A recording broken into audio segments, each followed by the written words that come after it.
Hello, tailoring talkers, and welcome to Tailoring Talk with your host, Roberto Rivilla. I'm a bespoke tailor and owner of Roberto Rivilla London Suit and Shirt Makers. It's the podcast where I'm either talking tailoring or tailoring the talk. You and I will meet self-starters and creators to learn about their journeys and lessons they've learned along the way. My guests always share their top tips to guide you on the path to success.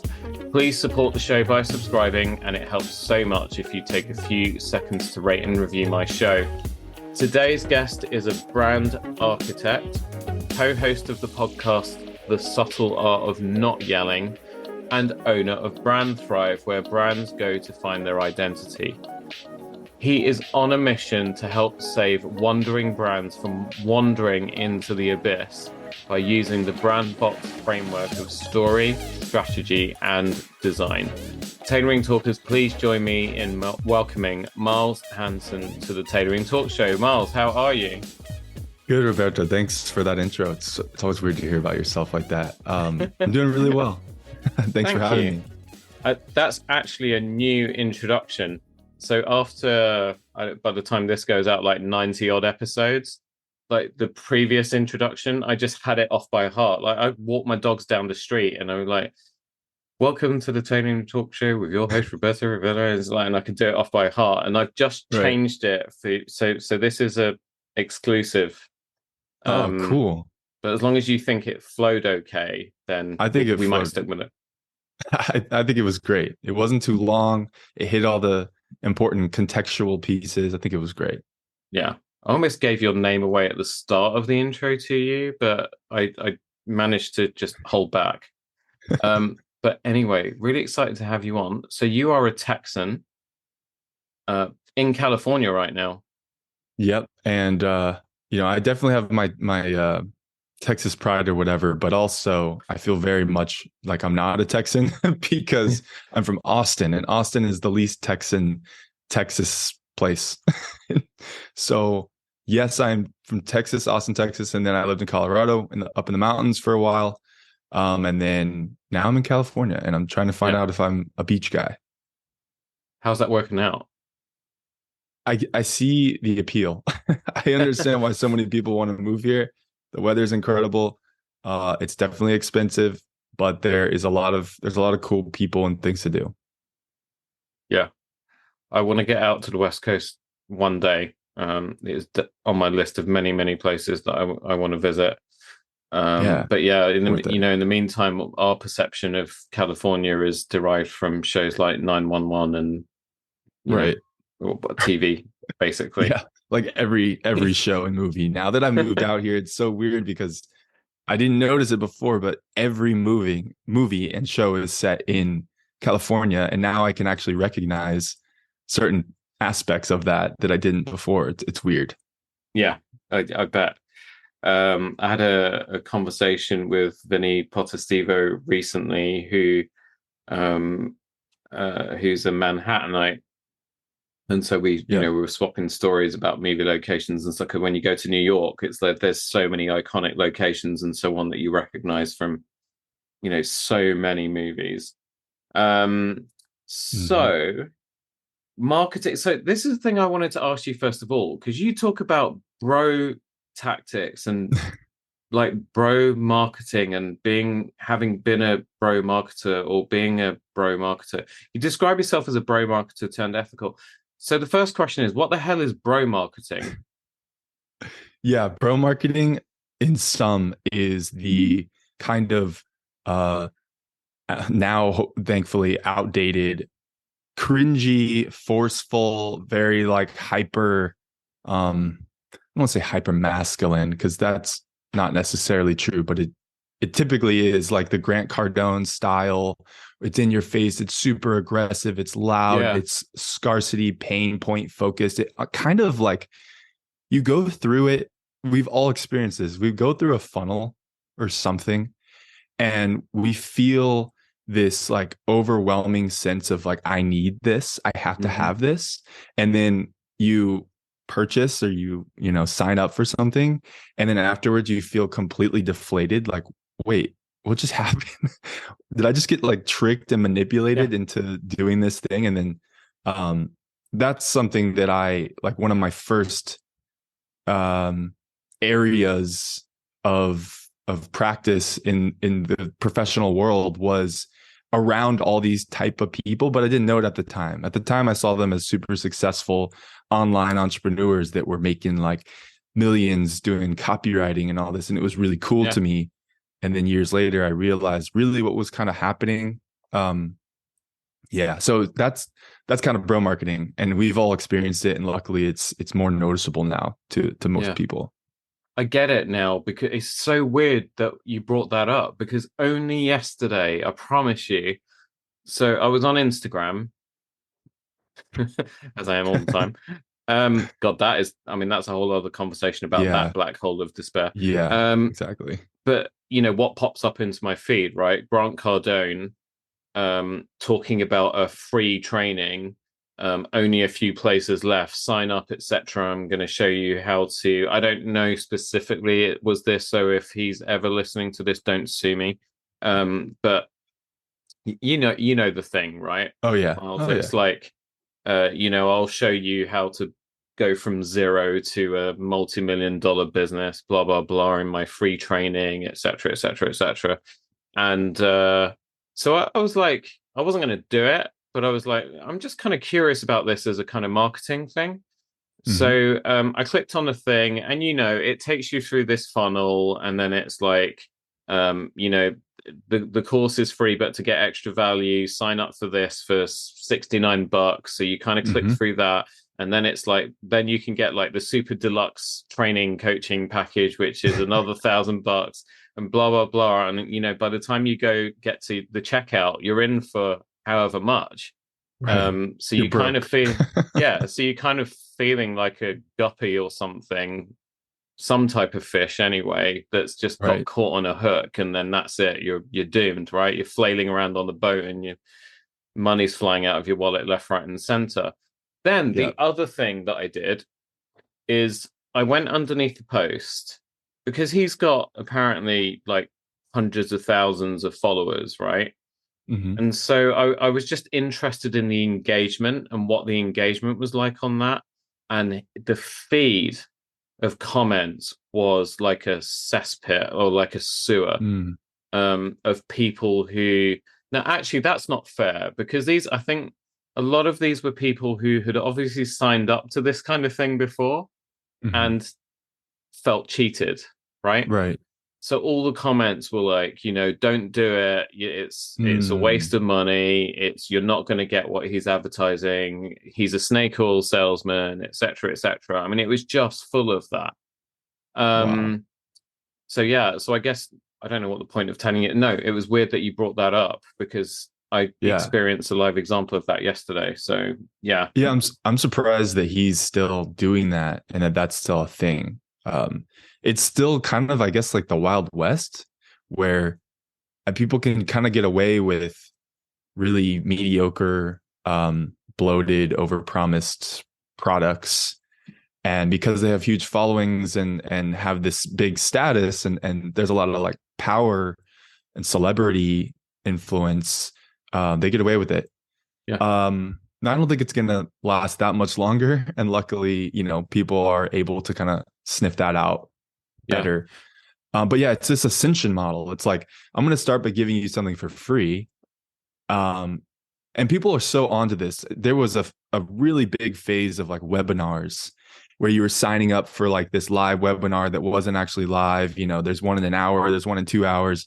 You sign up, you show up, it's like 20 minutes of them kind of just talking about like why you can trust me and why I'm different. and yeah, and you kind of like see this pattern, everyone's doing the same thing. And then you get to the end and you didn't necessarily learn anything, but you learned what your pain points are. Like you learned why you need this thing. And then there's this pitch and it's like, you know, 497 or yeah. 997 and there's limited spots. And I don't know, it's just I've signed up for so many of those things and I always feel empty afterwards. Yeah. It's ridiculous. Yeah, exactly. I can think of other things that I would rather have felt empty about after spending money on them. Like Funko Pop figures or something. I just say that because I'm looking at like four of them right now. Um, they're around Right. you. You can't see them, but they're around your head I can, on my yeah, no, wall. oh, Yeah, there's Spider-Man and Thor and whatever. Sorry, I'm a geek. love it. So so yeah, no, but you're absolutely right. But I think also because we're living through, we've just had the pandemic, coming out of the pandemic, energy crisis, war in Ukraine, people Mhm. feeling less hopeful maybe about the future, depending on what Mm, income level mhm. they're at. So the people, like the top 1% or even 0.1%, they don't care. Like they're having a great time.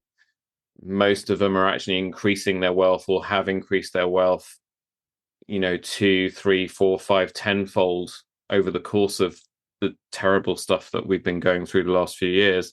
And then there are people at the other end of the spectrum that are really, really struggling.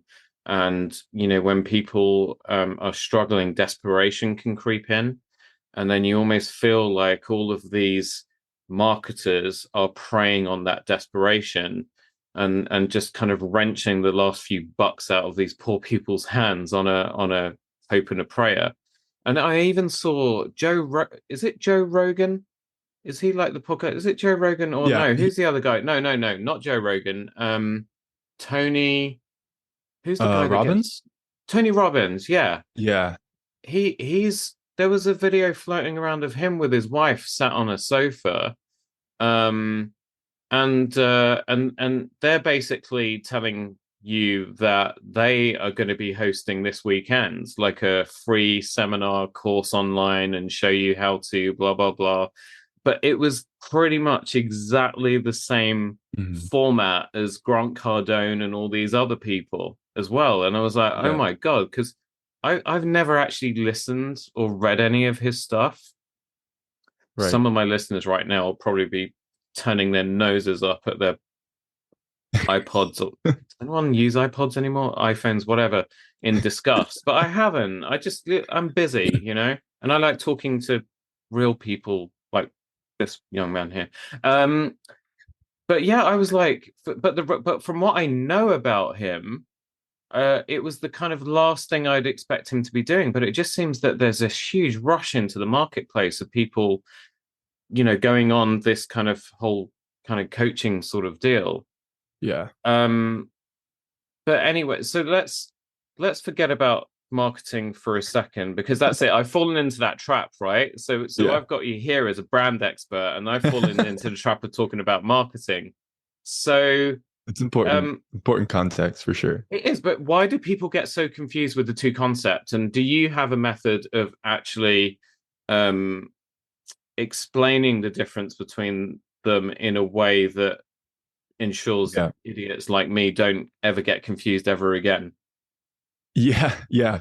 I'm right there with you, man. I still get confused and overwhelmed with all because like we were talking about before, there's so many different words out there and different meanings, and people bring their own twists on things and kind of just becomes this hodgepodge of words and messages and communications. And I think that the easiest way to differentiate marketing and branding, in my experience, is just first of all, a brand is the bigger picture. So zoom out and you see a big circle. That's the brand. And the brand is like the perception. Like someone has a opinion, a perception about that identity, that entity.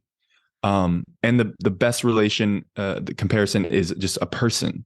Someone walks into the room, they have an identity, they're Mm-hmm. wearing certain clothes, they have a certain voice, Yeah. both sounding and like cadence and flow. They Mm-hmm. have certain opinions and values. They're super energetic or they're really laid back and chill. Like all these different things that make up a human, the psychographics, the emotions, the all of it. That's a brand. And then marketing is really just communication. Yeah. That's it. It's I don't what even you're want to go. doing to get that brand out there into the conscious and the eyes and the ears of people. Exactly. Yeah, it's the actual interactions with the people that you're serving. Yeah. It can get very convoluted very quickly. There's just so many different terms out there, but That's how I've differentiated it. And I see marketing inside of a brand. It's a smaller circle, right? And I focused on marketing for so many years when I realized that I both enjoyed and found more um, value in focusing on the brand first. If you do the marketing first, well, what are you saying? Are you just kind of like throwing stuff out there and building funnels because that's what you've been taught to do by all these crazy pro marketers? Or do you actually have, a story that got you to this point and this is why you exist as a business, and you have a specific service that you want to bring to specific people, and you have a brand message? Then you can focus on the communication styles and platforms that you want to actually interact with people on. Yeah. So I use our business as an example. So, I'll throw my hands up. I've been guilty over the years of, sometimes doing kind of outbound marketing stuff, like whether it's calling or emailing or social media or whatever. And, sometimes it does feel like you're not really targeting anything. It's like you're just chucking as much mud as you can out there and hoping something will stick. Right. And you can waste a lot of time on that kind of thing and not realize that in actual fact, if for all the time I've spent on that, I took a few minutes to write a bio and a story on our website when you go to the About Us page. And so when people come to us of their own free will, because they find us online and they see all of our Google reviews and they like the stories that my clients tell, so then they go to the website and then they look at my story and then they book an appointment and they come and see me and then they become a client. And then eventually I'll say to them, hey, how did you find me and what made you want to work with me? Because obviously people have a choice of thousands of clothiers out there that they could go and get their stuff from. And they almost always, all of them will say, you know what, it was your reviews, and then it was your story. When I read your story, it really resonated with me. And I just thought to myself, I want to work with this guy.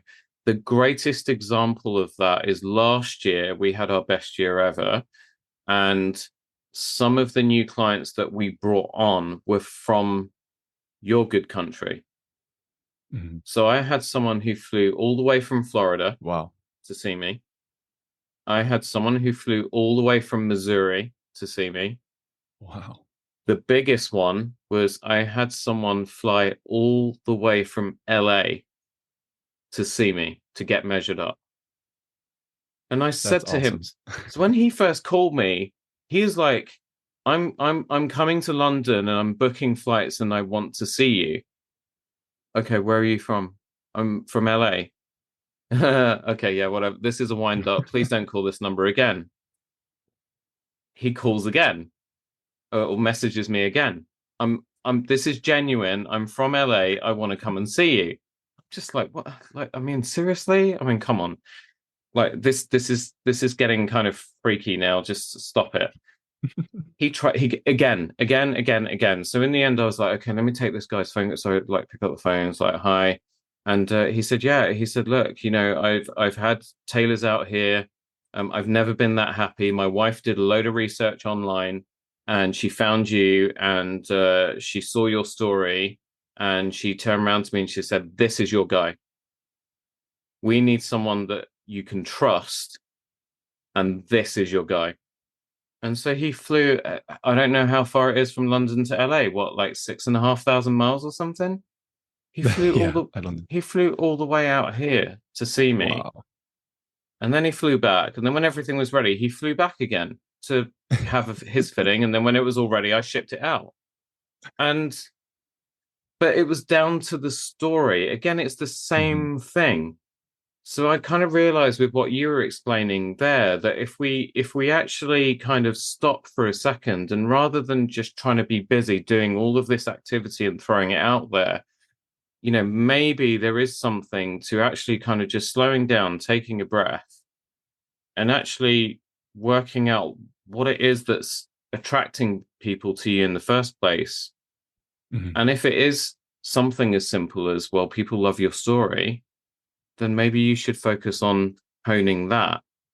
And that's what you need to get out there. And you don't need to shout so loud, which now Right. I get is the reason why your podcast is called The Subtle Art of Not Yelling. Am I right? Yes. Yes, you got I there. I like this.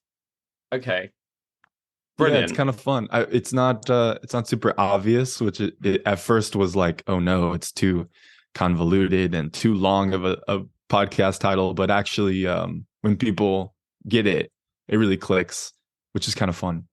Yeah, Um, but yeah, you nailed it. So what you just said was like the epitome of branding. Someone's willing to, they've tried all these things locally. They've worked with people locally, and it's just not working. And understanding why it's not working with them, and understanding why they went so out of their way geographically to work with you, that why is the brand. And as a marketer inside of that brand, you can just double down on that, tell that story. Better yet, have them tell that story, because you don't want to talk about yourself too much. So if instead of saying like, yeah, our clients fly from all over around the world to visit us, that sounds a little yeah. egotistical. Brag, brag, brag, It brag. can get a little, yeah. So having them tell that in one way or another, right, through just a quote, even, or a testimonial or a case study, or having them as a part of your content or marketing plan. That's it. That's really as simple as it is. You figured out a way to build that trust, to separate yourself in one way or another. And maybe it's not necessarily that, everyone wants to be so different and unique and innovative. We're obsessed with that as humans. Like, we have to be the first, or we're the only ones that do it this way. And Yeah, I think that's the wrong path to go down.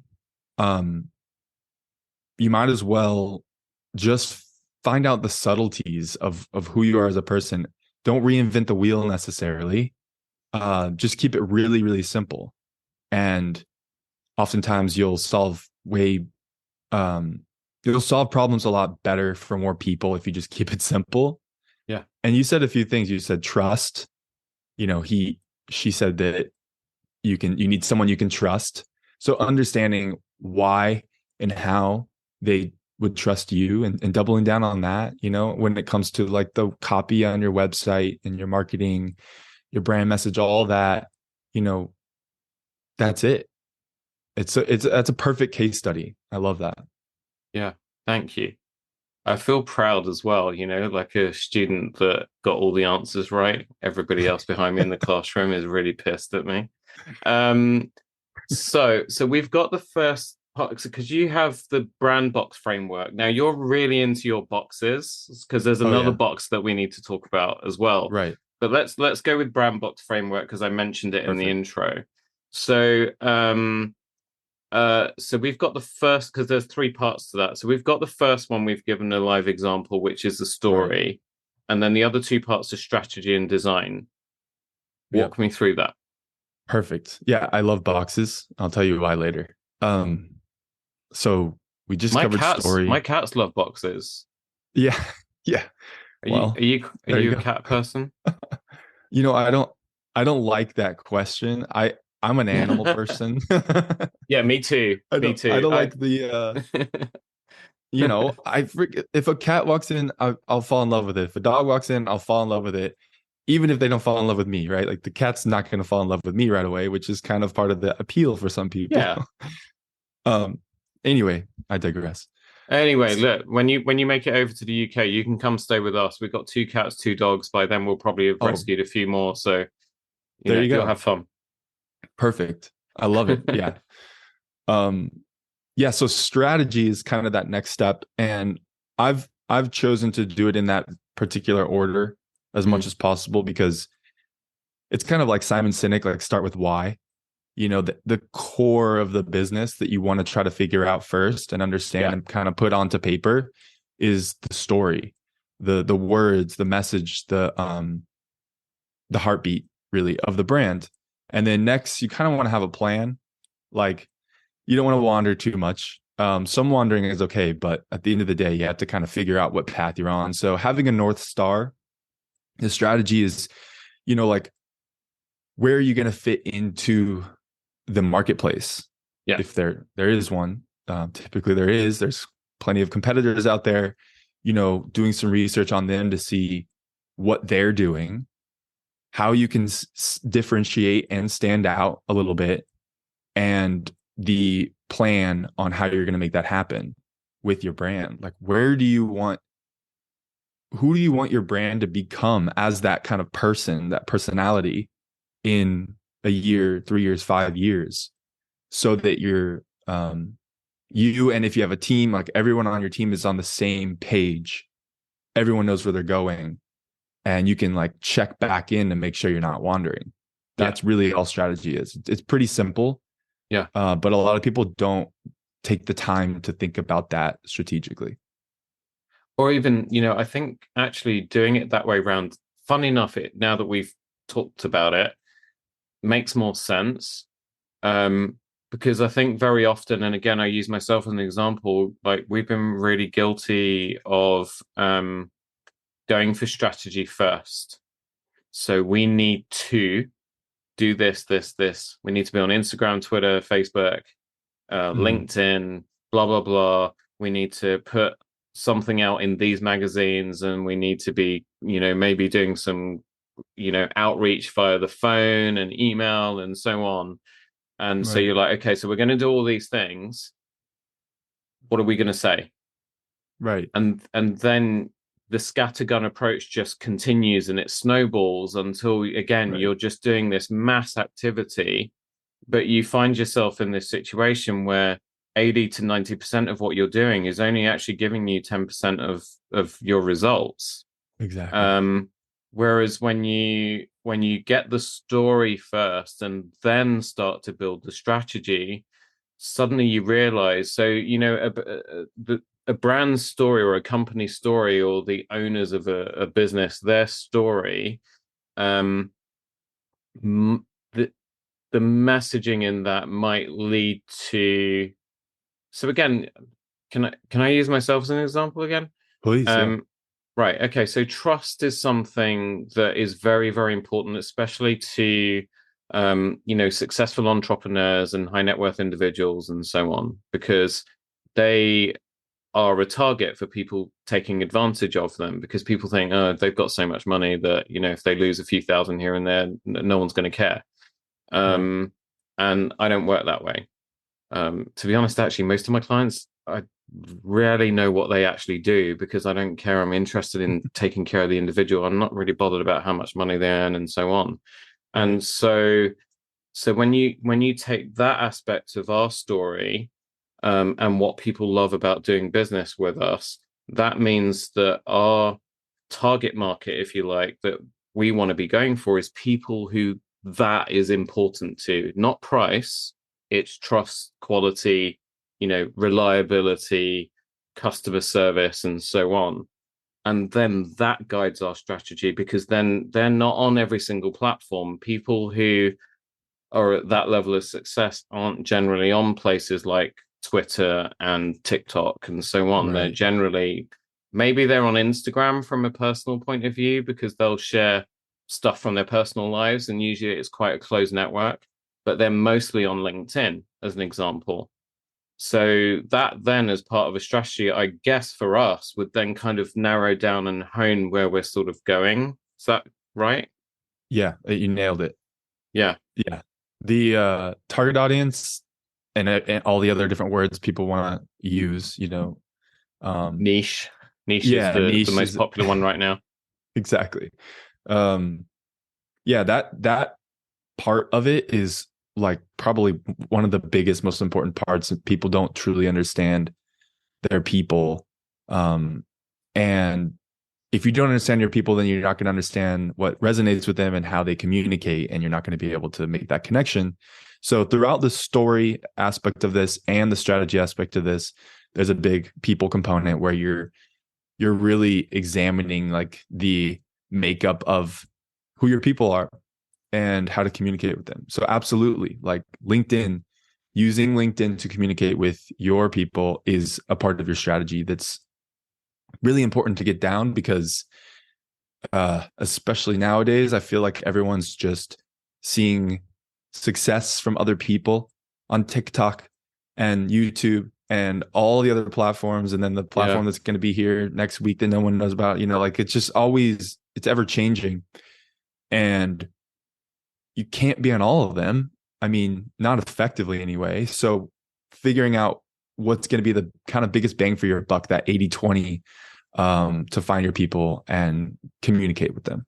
So yeah, nailed Okay. it. So that's part two.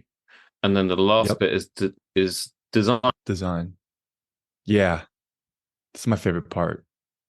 Okay, go. Um, yeah. So, well, context, I was doing, the first thing I ever did kind of entrepreneurially was building That, websites. yeah, that makes sense to me. Yeah. Um, so that's like one of my favorite things to do, because you get to see this thing come to life. And throughout all that, and then, I went through my marketing phase, I realized that I did design throughout every part of it in one way or another. And then I realized it's the part that I love the most and I'm Yeah. the best at, because it just, the way I figured out finally, and with a little bit of help from other people, because you can't always see, the forest through the trees, that I have that visual eye, where I can kind of see a whole brand. Like I can have a conversation with someone, a client, we do an onboarding call, and we just kind of build out this visual, and I can kind of see a couple directions where their brand can go Yeah. just based off of that. So I kind of leveraged that, and we design everything that we just went through together, the story, the strategy. We put visuals to that. And so that's everything that you're imagining. No need to over engineer. It's just colors, fonts, icons, other digital assets, textures, brand identity. That's really all it is. And it's so fun because it's very creative. It's challenging in a nice, healthy way. You get to work with the client and like watch their brand kind of come to life. So it's really fun. Wow. I'm getting goosebumps now. This is all really starting to make you're really good at this. I'm sure it's similar to you tailoring, Yeah. watching them, see the clothes fit right and creating new wardrobe. I mean, I'm imagining it's actually, there's a lot of analogies between branding and what you do. Yeah, there's a lot of crossover. So, because you get two types of tailor, really. You get the ones that I call them burger flippers, right? They could Mm, be they're doing tailoring. They could just as easily be working at McDonald's or Burger King, just taking orders for burgers, right? There's actually no tailoring involved, because the client walks in and it's like, how can I help you? Or what are we doing today? I need a couple suits. Okay, fine. And what colors do you want? And so they're asking all the right, questions, right? And right. so you should have this stuff worked out. Or if you're going to be asking questions, the questions that you ask are, you know, what events do you have coming up? What type of travel do you do? Nice. Who do you hang out with? How do you want the world to perceive you? Is there a role change that means you need to elevate that way or change the way that you dress? What type of situations do you end up in? What type of situations do your actual clothes end up in? Mm, And then you can start to define a solution for them that is going to help them to achieve all of those things. And for most people nowadays, it's about trying to work out what their personal brand identity is in today's world, and how that first impression when they step on stage or they walk into a boardroom or they walk into a meeting situation, when people look at them the first time, that first impression, the way they look needs to convey that before they even open their mouths. And now I exactly. realize that we're kind of talking about the same thing, aren't we? That's crazy. Yeah. Yeah. Crazy similar. Yeah. Yeah, that's so cool. Um, and yeah, ask something that clicked for me there was like asking the right questions. So you said like the burger flipper, they're gonna ask, what do you want to what colors do you want, and then the right kind of questions are going to be like the outcome questions, Yeah. like where are you going, what are you going to be doing, how do you Yeah. want to. That's I love that, because that's, I've had to really work on like the questions I ask my clients to get the right answers, because I could do a Hmm. bunch of work and the client thinks that they know what they want, and most of the time they don't, because Yeah. they're a sobriety coach, and they have an idea of things that look cool, but they might not actually understand the brand, the anatomy of a brand and how that works. So it's up to me to ask the right questions to, yes, you nailed it, portray that all that internal work that we just did and who you are as a person or Hmm. business can actually be communicated visually. And the brain works visually. I think it's the brain can process visuals 60,000 times, 40 or 60,000 times faster than text, which Hmm. is insane. And that's why like TikTok and YouTube are just blowing up, because people don't want to read. It takes too much brain power. Um, The best so example I can give you of that from personal experience is when I was right, so I was a voracious reader when I was a child. Like I was reading when everybody else was reading like Spot the Dog and The Hungry Caterpillar. I don't know if you guys have any of that stuff out there, yeah, or Topsy and Tim or whatever. I was reading like The Lion, the Witch, and the Wardrobe. I was reading like C.S. Lewis and not wow, Willem Dafoe, Daniel Defoe, Robinson Crusoe, books like that when I was like 6 or 7 years old. But then my impressive. teacher was like, then I read The Hobbit, and that was a drag.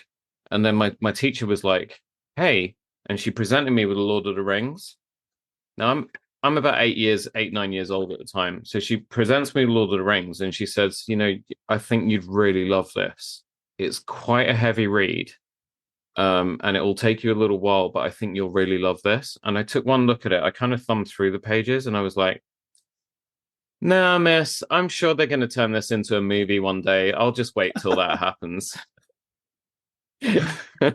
That's insane. And you were 8? I was about 8, 9 years old. Yeah. That's wild. That's wild that you were reading that. I mean, geez, I wasn't even close to that. And then the fact that you called it. Yeah, exactly. I mean, to be fair, the movies were kind of bum-numbingly long as well, but Right, they right. were pretty awesome.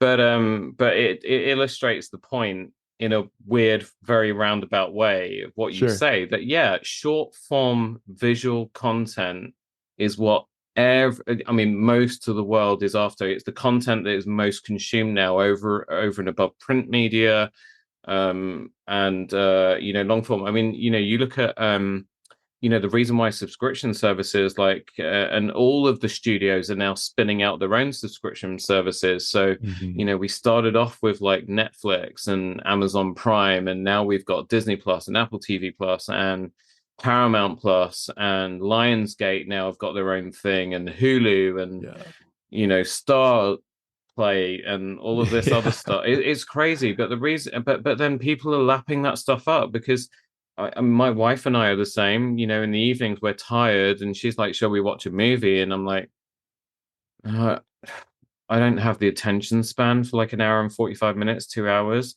Let's just watch another episode of The White Lotus or whatever." And then off you go. So it's that kind of desire and voracious appetite for short form visual content, I think has probably been at its highest now than it's ever been in Yeah, modern human history, right? for sure. And it's important to note because, I don't really like that fact. I like long form, and I don't think that as a society we should keep going down this path of shorter and shorter and faster and quicker.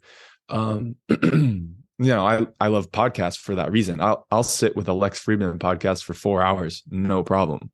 Yeah. And I think that says a lot about his brand, really. Like his brand is very unique. And it all comes back to trust and value. Anyway, um, something that is interesting there is, the visuals are the first kind of, I mean, look at human nature. Like, Yeah. we're visual creatures. So we see something, maybe you see someone that you find attractive. You physically, visually see them first as attractive. That's kind of what, to me, this kind of quick hit like TikTok video style is. It's that visual first impression, where you're hopefully communicating something, but you have that visual component of your brand, and then you get to know them. So like you ask them out on a date or something, and you get to actually see what's in their brain and their message and the personality that comes out of them, out of that brand. So yes, visual is so important, especially for like I like to call it like brand Velcro. So, sticking, if you're interacting on, if you're scrolling through Instagram, for example, like you said earlier, and you keep seeing like throughout the weeks this same very specific brand image, like that begins to stick, especially when there's a message attached to it that's easy to remember and consume, and maybe it's got like some quirkiness to it or something that sticks in your brain. Then every time you see it, you're going to be more familiar with it. And then we start to get into like, the neuroscience of it, which I love, because I'm kind of a brain nerd. I love the brain and looking at the anatomy of how things work. And you start to kind of file away that message and service or whatever it is as a business in your brain. It sticks to your brain. Yeah. Now you're familiar. Now you can start to actually build a relationship. You can start to build trust. Maybe you take that next step of interacting on a deeper level, and it kind of goes from there. But so many people don't have that first phase figured out. Yeah. But then there's something, I think you mentioned it in the pre-talk that we had. You talked about the label on the jar and seeing the label from the inside. And as you were talking there, I was just thinking that, so you use the example of you see someone that you're immediately attracted to visually, and then you ask them out on a date, and then if they say yes, you go on that date, and then you start to find out about them. So you've seen the label, and that what you see of that person, you then, because we can't help it, we then in our own mind build up a kind of perception of what we think they're like, what they sound like, True. what they, what kind of things they're into personality wise, what they're like. But then we go on that date, and over the course of that evening, if we suddenly find that what we saw doesn't match with what is coming out of their mouth on the label, it's like you pick up so one thing that I do all the time when we go to the grocery store, because we generally only have strawberry jam in this house. That's what my wife loves. But the packaging for strawberry jam and labeling for strawberry jam is so similar to raspberry jam. So it's frequent throughout a year where I'll have been sent out for strawberry jam, but raspberry jam actually is what ends up in the fridge. And then my wife will pick it up. And because it looks like strawberry jam, she'll open it and she'll spread it. Wow. And then she'll take a bite and then she'll spit it out. And she'll be like, what the F did you go and buy raspberry again for? And I'm like, I'm sorry. It just like raspberry, strawberry, it just looks exactly the same. But the contents aren't. Was that a bad analogy? I know. No. So that was really what crap, I'm realizing right? is this is like an analogy fest, and I love it. Oh, yeah. Because analogies are the best way to quickly understand something, because we already know this thing over here, so we can just use an analogy to say it's just like this thing. That just kind of goes back to like story and copywriting and that whole world. It's just interesting that we're both doing that very naturally. Yeah. Well, so, another example is, so I get attacked all the time by people like, hey, Roberto, I've just seen your Instagram and you've done really well to get to where you are, but we can help you like grow your followers and grow your engagement and blah, blah, blah. And I'm like, most of them go to junk mail, but, on the odd occasion, I see one and they're branding, the visually, it all looks really nice. And you can't help but then say, okay, I'm going to kind of, sort of check out what they've got to say. But what I do is I then go to their social media and I see what their following, engagement, and so on is like. Yeah. And I look at it and I'm like, okay, so what you've told me and what you say you're really good at doing, and I'm looking at what you're actually, doing for yourselves, and it's absolute rubbish. Like, oh my God, like, why the hell would I hire you when you can't even help yourselves? So there's an inconsistency there. You're telling me the It's story, but I'm not getting the message from what I'm seeing behind the curtain, behind the label, inside the jar. I love this. That's exactly right. It's like you buy a bottle that says sugar free and electrolytes and all this stuff, and then you drink it and it's got tons of sugar in it and you spit it out. Yeah, That's a great example. So that's that trust piece, yeah, honesty, the authenticity. I mean, that's like, you have to have that. That's a staple. exactly. You got to make sure that everything's consistent. And now I get why you guys are so into your boxes, because it. That's it. That's your Right. framework right Right. there. Yeah, it's nice and simple. Yeah. Wow, look where we've gone in like 40 minutes or so from the beginning when I was a complete dumbass, and now you've taken me here. You're really, really good at this. So what's the other box then? So that's BrandBox. Right. What's the other one? Yeah. The other box is well, the tagline, I'll just start there, is where projects get finished. Okay. So the way we get projects finished, so you would join the box and you would have a project you need to finish, is by putting a box around it. So it's mostly creatives. There's copywriters, freelancers, service-based business, a lot of, and then musicians and artists, very creative people where, if you know anything about yin yang, masculine, feminine, creative energy is very feminine and it's Yeah. really powerful, but it without the structure, it goes crazy. Runs wild, and sometimes you'll never actually finish anything. Mm-hmm. You'll make a bunch of cool stuff that just never ends, and you'll never put it out into the world, and you'll never ship your work. So Bill and I were talking on an episode a lot, 6 months ago, 7 months ago, and we came up with that idea of, man, you really need to put a box around your work, around your Yeah. creative energy. Otherwise, you'll never actually like get anywhere. And him and I both needed that at the time. So because we're like, I think a lot of people can relate. The people I've talked to can relate, and that's why people join the box. Is we're really good at starting things, Yeah.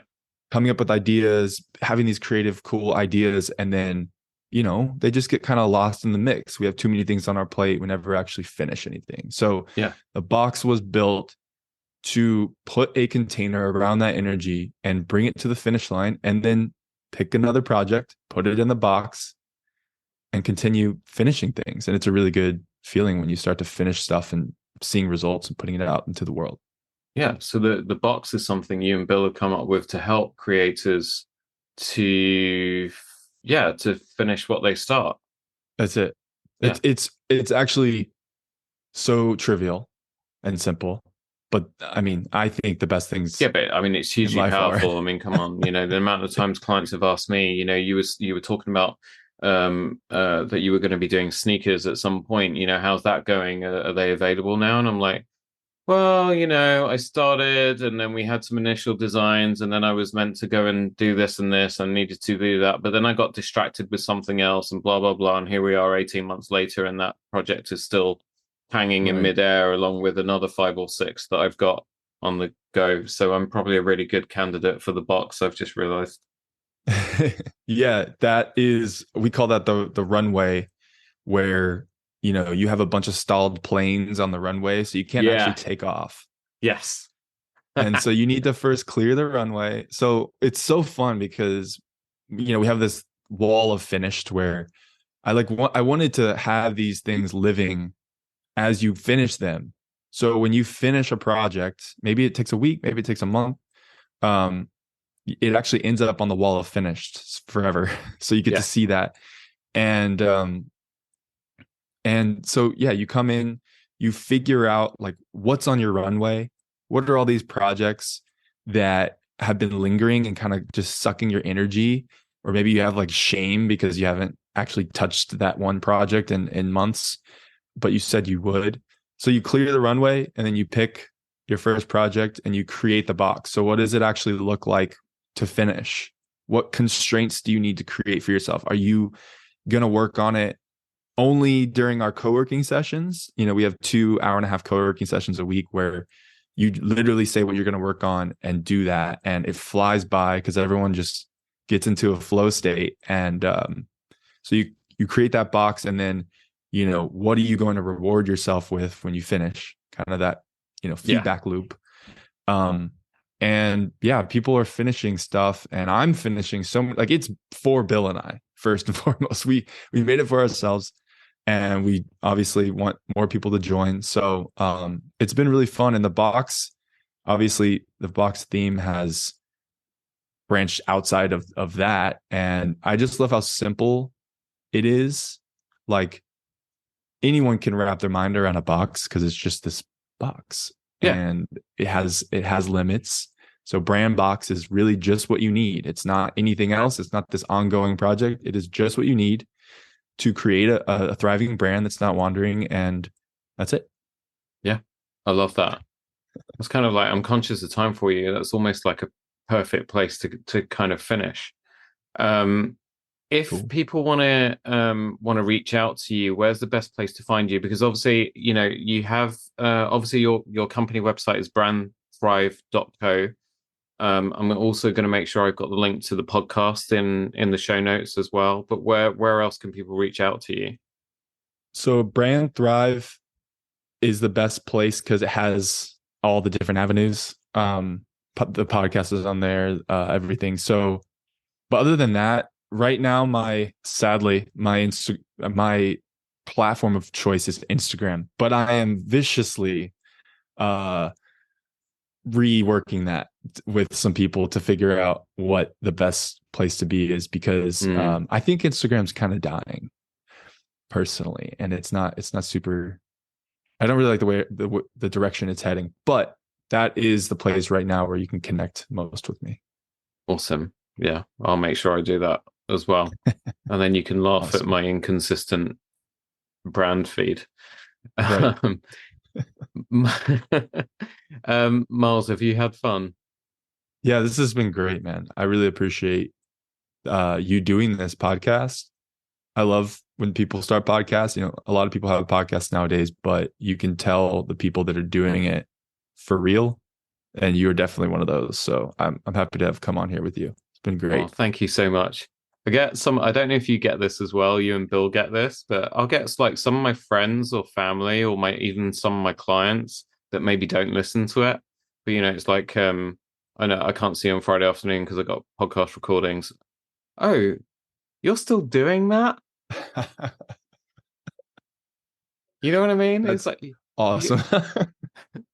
Miles still plays with that teddy bear? You're still doing that podcast? I think, what, you thought it was just a phase? Yeah, I'm still doing a podcast. We're approaching 100 episodes now. Oh, wow.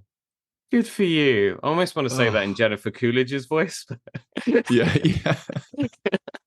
You're still doing that podcast. Sorry.